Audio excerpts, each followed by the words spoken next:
So guys, Eli here, back for a horror movie video slash technical and brutal death metal video, I guess you could call it. I'm just going to be kind of showing and talking about, some of the albums I've picked up over the last year or so, in the more, in the vein of more modern death metal slash, brutal death metal, technical death metal, stuff like that. Stuff a little bit outside of the death metal that I usually listen to.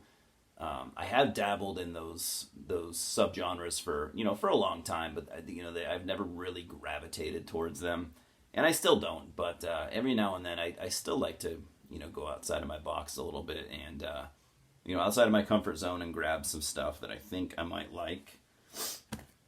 I've always been a fan of some of the earlier brutal and technical death metals, but not a ton overall. It's not usually how I prefer my death metal to be, but I try to keep an open mind, and every now and then I'll grab a release or two, and it's kind of what I've done. We'll just start with the metal. I think that's why you guys are here. What few of you are probably here. That's what you want to hear me talk about, I guess. So this was sent to me not too long ago, and I have talked about it a little bit, not really in depth, and I'm not probably going to go into much depth anyways with any of these releases, but I'll do what I can. This is an album from 2020 from a band called Burning Palace. Album is called Hollow.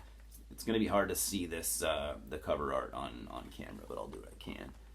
It's very dark. So I'd say this is technical death metal out of Santa Rosa, California. Town I was actually born in. So this came out, Transylvanian Recordings put this out. Did a very nice job. This is a fairly young and newer band. They haven't been around long. This is their only release so far. I mean, that's got to be a hard genre to, just to be a band playing like technical death metal. It's got to be challenging, right? I mean, it's probably not an easy thing to tackle, and probably, honestly, out of most of these albums I'm about to show, this is probably one of my favorites. It still sounds like death metal. It's not anything like avant-garde that just goes off in so many different directions that you might have a hard time putting your thumb on. It's definitely technical death metal, but it's still fairly cohesive. I'd say they nailed it as far as like, not overdoing it. Playing a style or playing a type of technical death metal that I can actually follow and get into, and still kind of has the feel of maybe an old school death metal band. That old death metal vibe is still there. Really, really good. I definitely I will pick up their stuff in the future. I think this is an EP, by the way. Nah, I might be wrong. No, I think it's a full length, but and it's not an overly long album either, so it doesn't really overstay its welcome. This next band right here, this band has been around a good while now, 10, 12 years probably, maybe a little longer. This has always been kind of a fan favorite. Literally, as soon as these guys put out their first album, people have always just been really into it, and I totally get why. This is the first thing I ever bought from them, but I have heard most of their stuff. We got Wormed out of Spain with Metaportal. This was an EP from last year, I believe. No, 2019. Digipack from Season of Mist.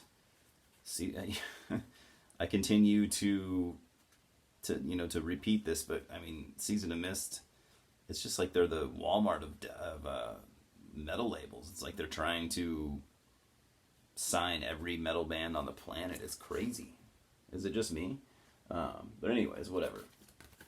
So yeah, brutal / technical death metal out of Spain. I'm not an expert on their entire discography. I like what I've heard. They typically have like a very like spacey sci-fi kind of sound, but then the music is very brutal and at times quite technical. But even still, like I said, they never go into, in my opinion, anyways, they never go into like just excessive territory. What I would call excessive, anyways. The music is usually still pretty cohesive compared to a lot of bands. The vocals are crazy. Literally, as low as it gets. Kind of that gurgly sound, very inhuman sounding to say the least. I've always actually really liked the the vocalist from this band because it's very over the top and very extreme sounding. And of course, as musicians, these guys are all super good musicians. The riffs and everything can be kind of dizzying, but in my opinion, yeah, it never quite loses cohesion, which is a good thing. Yeah, I definitely wouldn't mind getting some more Wormed. I remember when their first album came out, I really liked that, and for some reason, I'm not saying it's undeserved, but that first album they put out, they got a lot of attention around that time, and it's kind of cool to see that they still, their fans haven't given up on them. They still, when they put something out, there's still a lot of talk about it, and that's not easy to do these days. This next album is from last year. I have a couple albums from this band, earlier stuff though. I haven't bought anything from Deeds of Flesh, not since probably their third album, I think, maybe Path of the Weakening. That's the last thing I bought from this band, so there's been a pretty big gap. And I've been kind of going back and checking stuff out. They are kind of almost a different band, really. They started off more, very much brutal death metal along the lines of, they sounded very much like in that vein of like Suffocation, maybe not as technical as Suffocation would become. I'm talking their early stuff. They went on to become way more technical than Suffocation ever were. And instead of just being kind of a heavy brutal death metal band, they became more of a technical death metal band. They've been kind of getting into sci-fi themes and stuff like that, which fits the music. But yeah, at this point, they've become very, very technical. But it's for me, it's still very listenable and catchy and fun to listen to, and I never really feel like it's going off the rails. Lots of crazy guitar solos. There is still some melody, but lots of lots of guitar solos, lots of crazy riffs, drumming just as fast as you can get, lots of blast beats, lots of double bass, kind of, that over the top drumming that you would kind of expect in this kind of music. But very cool album. Obviously, people have probably have talked about this album at length, so I'm probably not going to do better than that, but this album has a number of guest vocals or guest vocalists on it, including like Frank Mullen from Suffocation, Corpse Grinder from Cannibal Corpse. So there's a different singer on every song on this album, which is cool. I just thought it was a pretty fun listen. Will I go back and get all the Deeds of Flesh albums that I've missed? I'm not really in a hurry to do that necessarily. I still kind of would rather listen to the early stuff. That still is going to be, for me, more my thing, but definitely a good album. If you like technical death metal, I don't see how you could go wrong with this. And so this next album, this is a band out of Australia. I think this is their third full length. This band has been getting a lot of talk, also pretty much since their inception, but mostly since their second album. Their first album, there was some talk. Their second album from a couple years back, there was a lot of talk, and they're still kind of in that in the hot spot, I guess you could call it. I've listened to their first and second album, thought they were pretty good. So when this came out, I thought I'd finally bite the bullet and actually buy something from them. We got Disentomb wouldn't really call this technical death metal. I would call this brutal death metal. Um, I don't really want to call them a deathcore band because I don't really like deathcore stuff, but I feel like they might have came from the deathcore scene at one point. Correct me if I'm wrong. Because even going back to that first album, I remember hearing it, and it sounded like brutal death metal to me. But so this is called The Decaying Light. Very cool cover art, as you can see. This came out on Unique Leader Records. And so I've been listening to this, the last couple years, every couple of months or so, just to see how much it would grow on me. And I mean,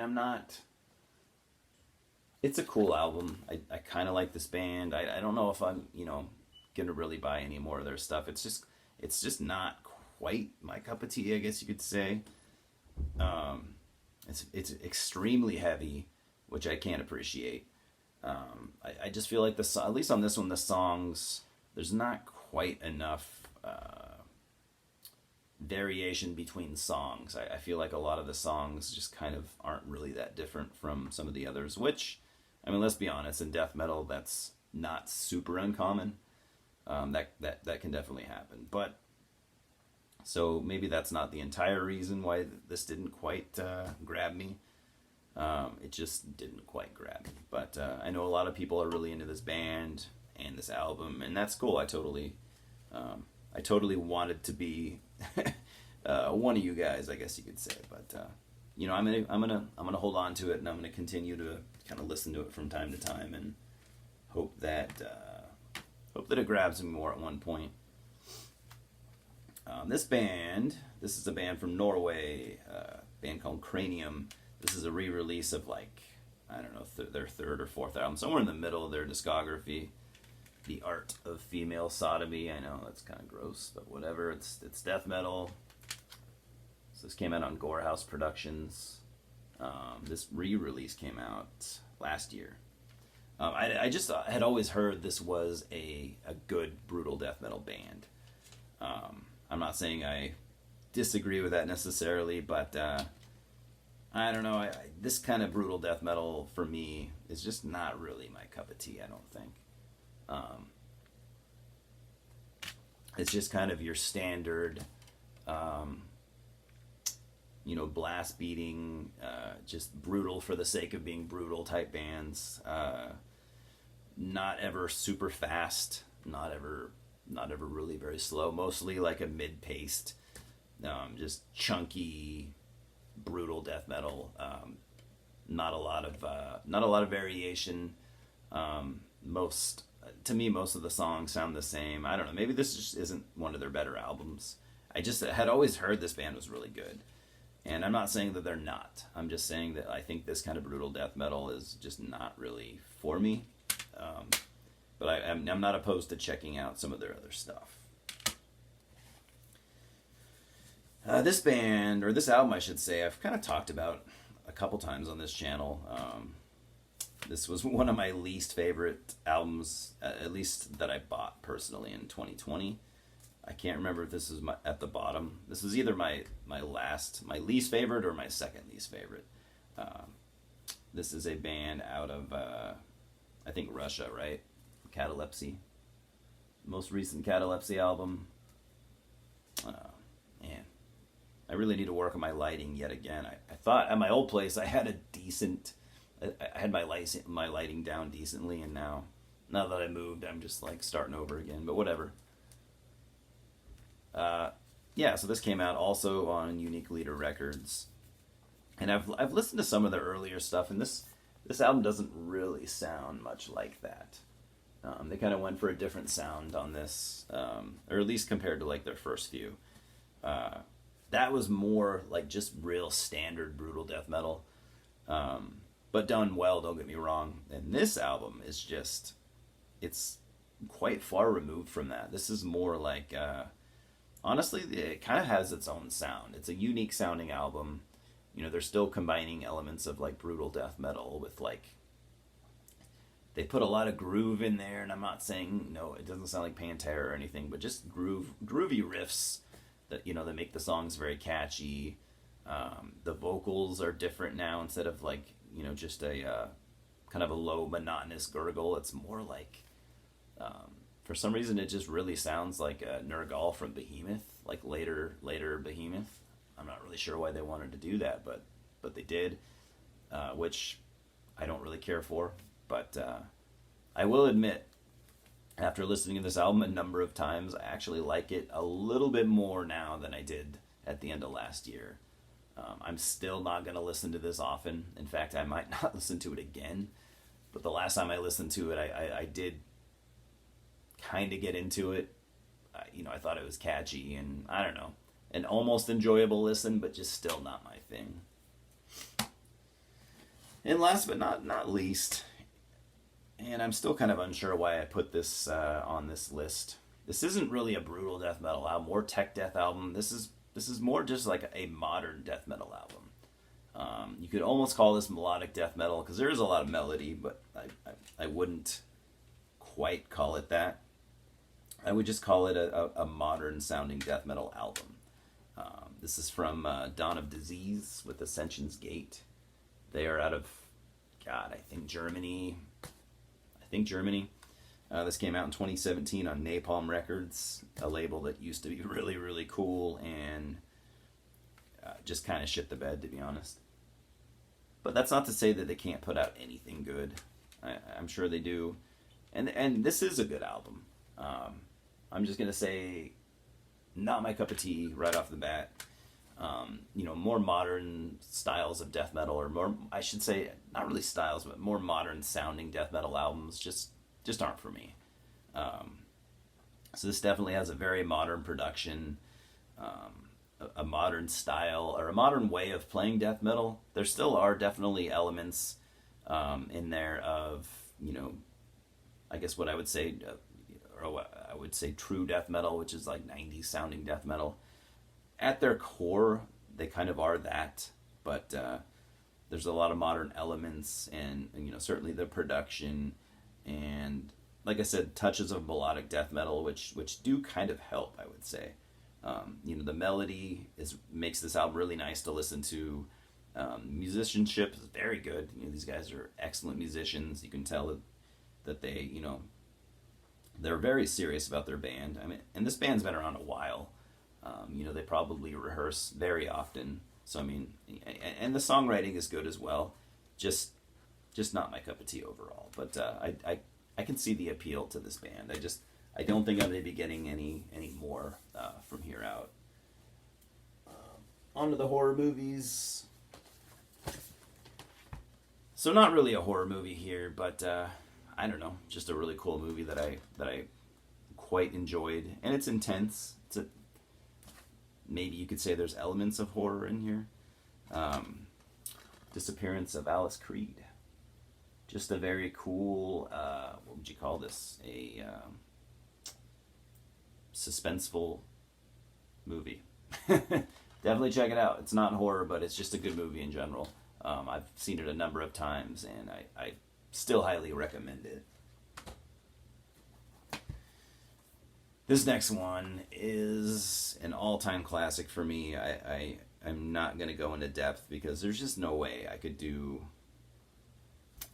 it much justice, and I'm not even going to try. Let's see here. This came out in 97, so I was 15, and I do remember when it came out. I liked it then. I like it now just as much. Event Horizon. If there's going to be any movie that does justice to like H.P. Lovecraft, this is definitely one of them. It's not based on any Lovecraft's writing. I'm just saying, like, I think this is a movie he would have appreciated it had he lived, to 1997. Just an all-time sci-fi horror classic. It doesn't really get any better than this for me. This genre has since become very, very, very played out, but this is one of the best of its kind. Exorcism of Emily Rose. I would say next to The Exorcist, which is, the gold standard. Honestly, this is probably my next favorite. I think this movie is amazing. It is full of dread. It's terrifying. It's just creepy all the way through. Um, Man, yeah, I really like this movie. I still like it. I still pull that out, every now and then. Jennifer Carpenter's performance is God, just what a good actor. Definitely look into this one if you like The Exorcist. This is not one you should miss. Speaking of The Exorcist, one of my all-time favorite horror movies, if not maybe my favorite. I have a couple different versions actually. Got this with the cool, I don't know what you'd call that. Oh, I didn't notice her eyes moved. So it's kind of creepy, right? It's the underneath. I'm not going to go into depth talking about The Exorcist. One of the most terrifying movies of all time, and it's just a very well made. It's just a fantastic movie in general. I also have this old crappy version, when they used to do these. The version you've never seen, I don't remember what that means. Is there added stuff? I don't remember. You might know. Go ahead and fill us in. Of course, I skipped The Exorcist 2 because that movie is fucking garbage. But Exorcist 3 is a fantastic movie. It's not much like the first one at all, but it's great. It's just a great movie. It's nowhere near as terrifying as the first one is. It's still creepy, but it's just a fucking good movie. A bit underrated, although I feel like it does definitely have its fans. Another classic, another all-time fucking classic. I'm a big Cronenberg fan, and The Fly was the first Cronenberg movie I ever saw. Seeing this as like a little kid was probably a bit much for me at the time, but it remains one of my favorite movies of all time. It's just so good. Jeff Goldblum and Gina Davis, Howard Shore's, soundtrack. I mean, yeah, it's phenomenal. I got this, what is this, a two-disc version. I almost never watch the second disc to my movies, but I probably should, at least at one point, check them out. Yeah. David Cronenberg's, his body horror style is just off the charts on this album or movie, I don't know, but it's great. This is actually a movie that I only just got around to seeing like last year, I think, despite it being old as fuck. When did this come out? 1979. Got The Fog, John Carpenter. I have become a big John Carpenter fan. I've always liked a number of his movies, but I'd never seen the majority of them, so I'm kind of trying to fix that. But yeah, I like The Fog. I don't know if I could say it's one of my favorite horror movies, but I definitely enjoyed it, and I'll definitely be watching it again. Always liked this movie.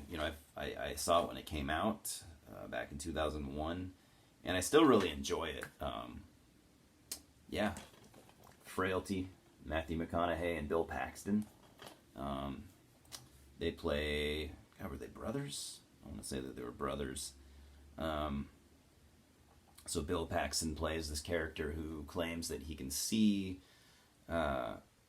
He can look at a human and know if it's a demon or not. And so, he claims that he's gotten that ability from God, and yeah, it's a creepy movie, definitely, and it's just I think it's very well written, very well acted. Yeah, I've always really enjoyed it. I got a couple Frankenstein movies, neither of them that I've watched yet. I've just picked these up within the last couple months mostly. We got Frankenstein and The Monster from Hell. These are both Hammer movies, by the way, so of course you got, Peter Cushing.